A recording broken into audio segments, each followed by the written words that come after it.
Sardar Gabbar Singh Pawan fans ఎన్నో expectations పెట్టుకున్న చిత్రం.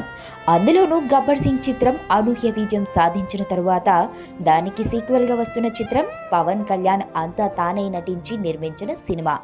గబ్బర్ సింగ్ సక్సెస్ ఫార్ములాను ఆకలింపు చేసుకుని ఫ్యాన్స్ పండగ చేసేలా చేయాలన్న లక్ష్యంతో తయారైన సినిమా సర్దార్ గబ్బర్ సింగ్. అందులోనూ పవన్ తన సినిమాను తొలిసారి జాతీయ స్థాయిలో విడుదల చేశారు.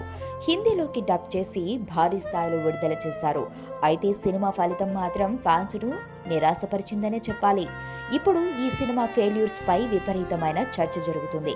ఫ్యాన్స్ కు నచ్చేలా ప్రత్యేకంగా అన్ని జాగ్రత్తలు తీసుకున్నా సినిమా ఎందుకు ఆకట్టుకోలేకపోయిందన్న అంశంపై చర్చ సాగుతోంది. ఎదుటోడితో పెట్టుకోవాలంటే ఉండాల్సింది బ్రాండ్ కాదు, ఇక్కడ దమ్ము టన్నులు టన్నులు ఉంది. ఇంకా చూస్తావా?